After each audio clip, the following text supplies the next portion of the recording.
देखिए, इस वीडियो में मैं आपको स्टोन मेसनरी से रिलेटेड टोटल 25 एमसीक्यूज़ कराऊंगा और बिल्डिंग कंस्ट्रक्शन के बाकी चैप्टर्स के क्वेश्चन देखने के लिए आप बिल्डिंग कंस्ट्रक्शन की प्लेलिस्ट को देख सकते हैं। पहला सवाल, ashlar stone masonry is measured in. तो एस्लर स्टोन मेसनरी को हम मेज़र करते हैं क्यूबिक मीटर में। ज़्यादातर केसेस में हम ब्रिक मेसनरी को और स्टोन मेसनरी को मीटर क्यूब में ही मेज़र करेंगे। हाँ, कुछ स्पेशल केस होते हैं, जैसे कि पार्टीशन वॉल का हो गया, ब्रिक सोलिंग हो गया और एक हनीकॉम्ब ब्रिक का होता है। ये कुछ केस होते हैं जहाँ पर हम मीटर स्क्वायर में मेज़र करते हैं। बाकी जनरली जो है वो मीटर क्यूब में ही हम मेज़र करेंगे, चाहे स्टोन मेसनरी हो या फिर ब्रिक मेसनरी। तो ऑप्शन ए सही हो जाएगा इसका। The natural bedding plane of stones and the direction of pressure in stone masonry is. तो नेचुरल बेडिंग प्लेन का मतलब क्या है कि पत्थर जैसे ये होते हैं ना, चपटे होते हैं ज़्यादातर, तो ये उनका प्लेन हो गया है एक्चुअली। तो ये वाला जो प्लेन है, और ये तो हम साइड से देख रहे हैं, वैसे तो आप इमेजिन कर ही सकते हैं पत्थर कैसा होता है। और डायरेक्शन ऑफ प्रेशर का मतलब है जो उस पर लोड आ रहा है ऊपर से, तो ये एक्चुअली 90 डिग्री पे होना चाहिए। ये सबसे बेस्ट पोजीशन होती है। तो उसी के लिए, उसी के कॉन्टेक्स्ट में पूछ रहा है कि क्या एंगल होना चाहिए, तो हो जाएगा ऑप्शन डी यानी नॉर्मल। तो यही क्वेश्चन अलग अलग तरीके से पूछा जाता है और ये मैंने आगे लगा भी रखा है, जिस जिस तरीके से वो पूछा जाता है अलग अलग एग्जाम्स में। It is a metal connection employed in stone masonry construction, what is it. तो मेटल कनेक्शन है ये जो स्टोन मेसनरी में यूज़ होता है। तो ये होता है क्रैम्प, इसको बोलते हैं क्रैम्प जॉइंट। इस तरह से दो दीवारें होंगी और ये इनको अच्छे से जोड़ने के लिए हम ऐसा एक क्रैम्प यूज़ कर देंगे और फिर इसमें मसाला भर देंगे इसमें, ठीक है। अभी मैंने पिक्चर लगा रखी है आगे। और ये जितने भी ऑप्शन में लिखे हुए हैं ना पॉइंट्स, ये सारे पूछे जाते हैं ऑब्जेक्टिव में, और कुछ नहीं, डेफिनेशन पूछी जाती है बस। तो इसलिए इनको सबको देख लेते हैं एक बार। कॉर्निस क्या होता है? दीवार और सीलिंग, इनका जंक्शन पे ये लगाया जाता है कॉर्निस। जैसे ये दीवार जहाँ पे ख़त्म हो रही है और छत जहाँ पे शुरू हो रही है, तो ये ऊपर जो लगता है ना, इसे कॉर्निस कहते हैं। और ये इंटीरियर डिज़ाइन में आता है, तो बेसिकली ये डिज़ाइन के लिए यूज़ किया जाता है। वैसे इसका कोई इंजीनियरिंग इम्पोर्टेंस नहीं है। और दूसरा यहाँ पर बेड जॉइंट, इसी को हम टेबल जॉइंट भी कहते हैं। तो ये इस तरह से होता है, इसमें हम एक ये ऑफसेट दे देंगे और इसमें फंसाने के लिए, अब ये स्क्वायर भी हो सकता है और ट्रेपेजोइडल भी हो सकता है, ठीक है। तो और डेफिनेशन जो हो सकती है वो लिखी हुई है सामने। इसी तरह से होता है कॉर्बल। कॉर्बल बहुत इंपॉर्टेंट है, ये स्टोन मेसनरी से रिलेटेड है और जनरल केस में भी है।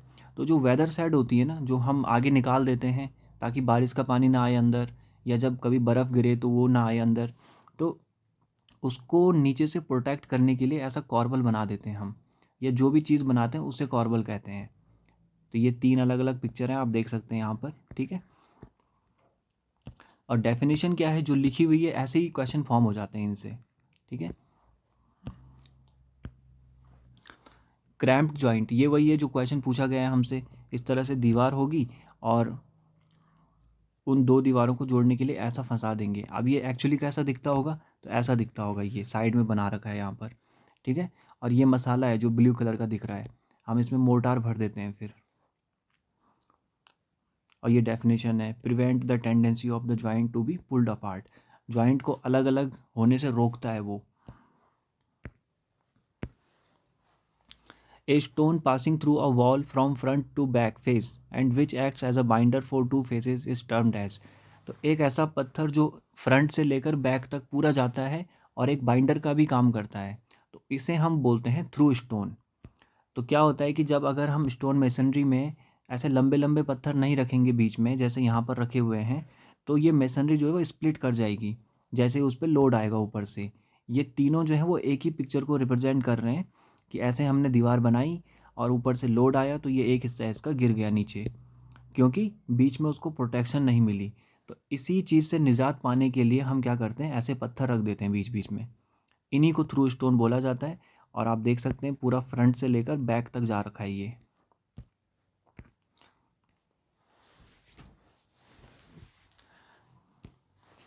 Stone in building work can be use for which of the following components.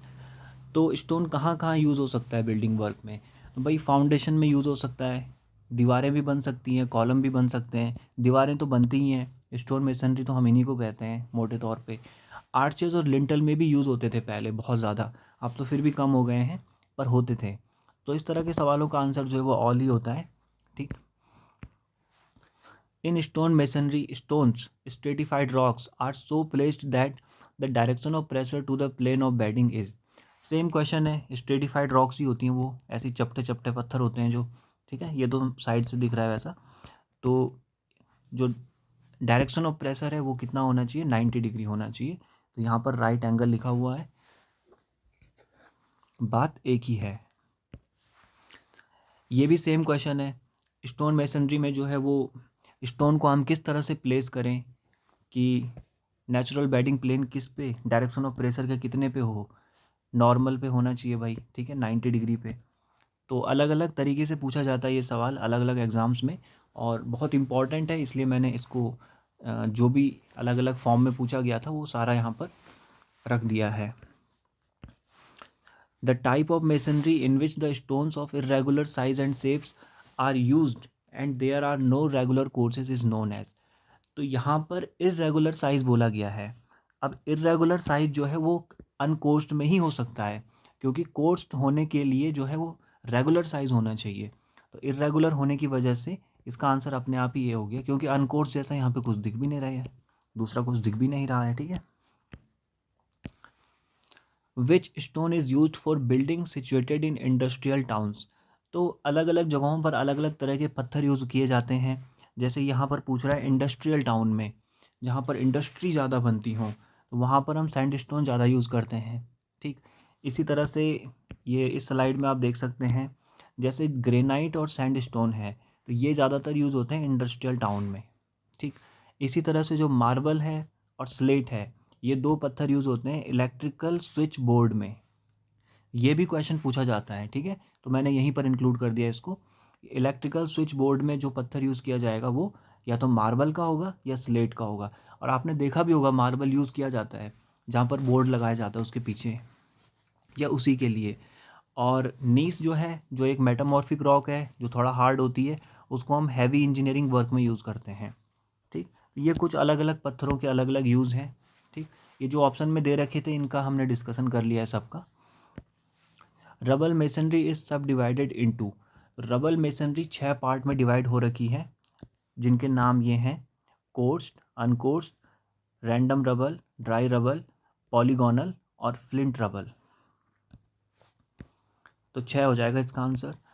Great skill and skilled labour are required for laying. तो इस तरह के सवालों का आंसर जो है वो होता है ड्राई रबल मेसनरी। अब इसके पीछे की वजह यह है कि ड्राई रबल मेसनरी में हम मसाला यूज़ नहीं करते हैं। अब जब मसाला यूज़ नहीं करेंगे और पत्थर होते हैं आड़े तिरछे शेप के, तो उनको सही जमाने के लिए ऐसी लेबर चाहिए जिसके पास अच्छी स्किल हो। क्योंकि अगर मसाला यूज़ करेंगे तब तो ये होता है कि पत्थर अपने आप सेट हो जाते हैं।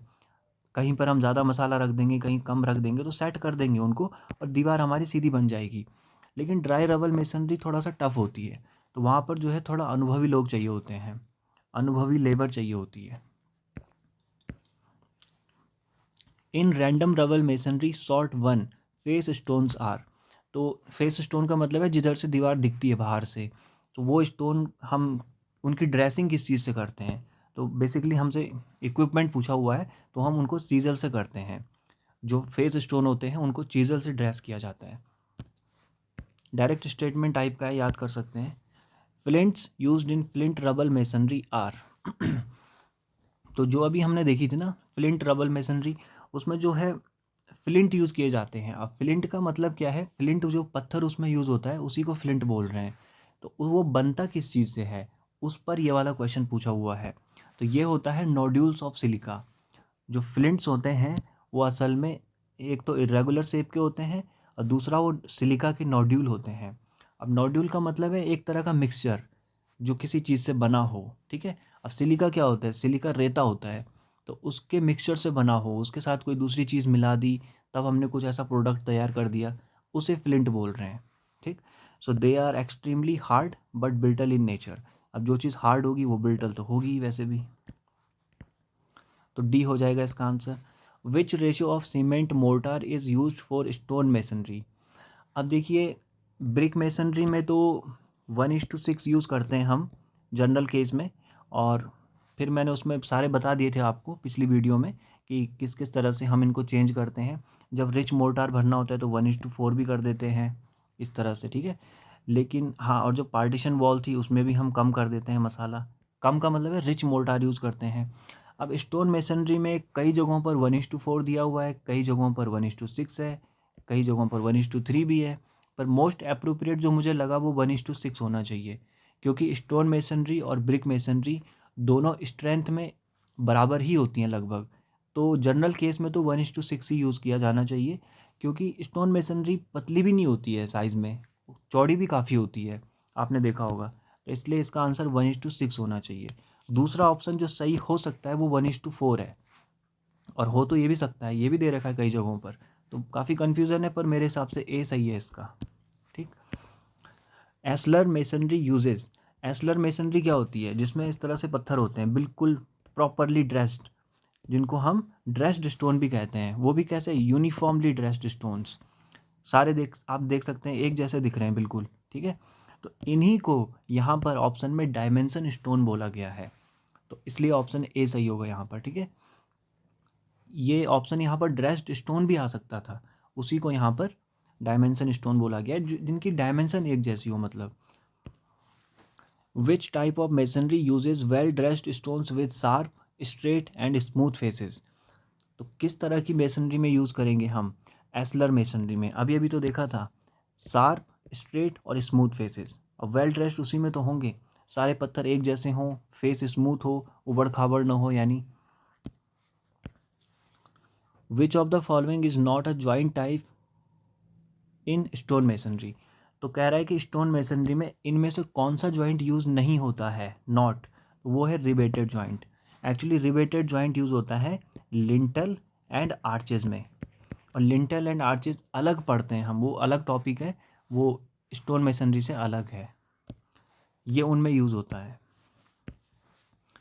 इन case of large hollow which component is added in the mortar to impart the strength to the filling. अच्छा, तो किस तरह का हम पत्थर यूज़ करेंगे? तो स्टोन चिपिंग भी यूज़ कर सकते हैं, जो पत्थर के छोटे छोटे पतले पतले टुकड़े होते हैं चिप्स के जैसे, या फिर स्मॉल साइज़ का एग्रीगेट भी यूज़ कर सकते हैं, जब कहीं पर भरना हो मतलब भ्रांत के लिए। तो वो ए और बी दोनों हो सकते हैं, इसलिए इसका ऑप्शन सी सही हो जाएगा। In stone masonry a horizontal layer of stones is known as. तो सेम जैसे ब्रिक मेसनरी में होता है यार, कोर्स ही तो बोलते हैं हम उसको, जैसे स्ट्रेचर हेडर लगे हुए तो इसको हम बोलते हैं ये एक कोर्स है, यहाँ पर भी कोर्स ही होगा।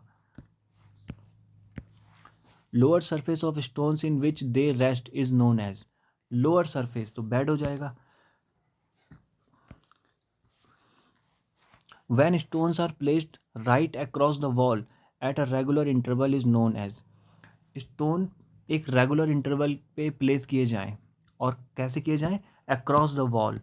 ये अगर दीवार जा रही है, ये ऐसा मान लो ये दीवार है अगर, ठीक है, तो ऐसे में उल्टे उनके 90 डिग्री पे ऐसे में, ठीक है। तो ऐसा थ्रू स्टोन ही तो होता है। अब ये वॉल आप इमेजिन कर सकते हैं, जैसे ये इधर जा रही होगी ना आगे, तो इसके 90 पे रखा हुआ है ये पत्थर, तो थ्रू स्टोन की बात कर रहा है, और रेगुलर इंटरवल पे भी दिए जाते हैं। ये देख सकते हैं आप, रेगुलर इंटरवल पे एक यहाँ पे दिया, फिर थोड़ा सा नॉर्मल पत्थर लगाए, फिर दूसरा यहाँ दे दिया, फिर थोड़ा गैप रख के तीसरा यहाँ दे दिया। Which statement is false? Stone is stronger than brick, more durable than brick, more weather resistant या more fire resistant। तो पिछली वीडियो थी जो ब्रिक मेसनरी की, मैंने उसमें बताया था आपको कि फायर रेजिस्टेंट में ब्रिक जो है वो आगे होता है, बाकी सब चीज़ों में लगभग वो सेम ही होते हैं, लेकिन फायर रेजिस्टेंट में ब्रिक जो है वो आगे निकल जाता है, क्योंकि हम उसको भट्टी में पकाते हैं। तो stone is more fire resistant than brick, ये स्टेटमेंट गलत है, यानी यही ऑप्शन हमारा सही होगा। For the construction of domes heavier stones are preferred या लाइटर स्टोन्स आर प्रिफर्ड। तो डोम क्या होते हैं? जो वाटर टैंक होते हैं ना, इस तरह से गोल बने होते हैं वो, तो उनकी जो छत होती है इस तरह से कर्व में देते हैं हम उसको, तो वो जो छत होती है उसको डोम कहते हैं। ऐसा ये तो 2D में दिख रहा है, पर आप 3D में इमेजिन कर सकते हैं। और ये वाटर टैंक बने होते हैं जो शहरों में बड़े बड़े ठीक है, ये तो कॉलम हो गए, और ये ऊपर टैंक बना हुआ है, तो इसकी जो छत होती है उसे डोम कहते हैं। तो हम वहाँ पर ये प्रयास करते हैं कि वो जो पत्थर यूज़ हो वो कैसा हो, हल्का हो वज़न में, लाइटर स्टोन, ताकि वो गिरे ना। और वहाँ पे यूज़ भी नहीं है ना उसका वैसा कुछ, उसके ऊपर तो कोई लोड आ नहीं रहा है ऊपर से। Dash support the masonry in opening of doors and Windows. तो दरवाजे और खिड़की के ऊपर जो है, अब जैसे ये दरवाज़ा है और ये इसके बगल में खिड़की है, ये पूरी दीवार है मान लेते हैं आपके, एक तरफ की दीवार है ऐसे। तो इधर क्या करते हैं, जो इधर वाली मेसनरी है इसके ऊपर वाली और इसके ऊपर वाली, ये नीचे न गिरे, इसके लिए यहाँ हम एक बीम बना देते हैं जिसको हम लिंटल बोलते हैं। और इन दोनों को हम सेम लेवल पर रखते हैं ताकि एक ही बीम से काम चल जाए दोनों का। ऐसे एक बीम बना देते हैं पूरी पूरी उस दीवार में ऐसे, ठीक है, ताकि ये वाली मेसनरी इधर नीचे न गिरे। तो इसी को लिंटल बोला जाता है। तो lintel support the masonry in opening of doors and Windows. Last question, which of the below joints is used for masonry in arches. अब पूछ रहा है कि आर्चेस में कौन सा यूज़ होगा। तो वैसे तो ये लिंटल एंड आर्चेस का क्वेश्चन है, पर अभी मैंने इसका डिस्कस किया था इसके बारे में, तो इसका आंसर होगा रिबेटेड, क्योंकि रिबेटेड जॉइंट जो है वो यूज़ होता है लिंटल और आर्चेस में, और स्पेसिफिकली आर्चेस में। तो इसका डी हो जाएगा। चलिए, ये थे 25 क्वेश्चंस। अगर आपको कहीं पर कोई डाउट है तो आप उसको कमेंट में लिख सकते हैं। वीडियो देखने के लिए थैंक यू सो मच।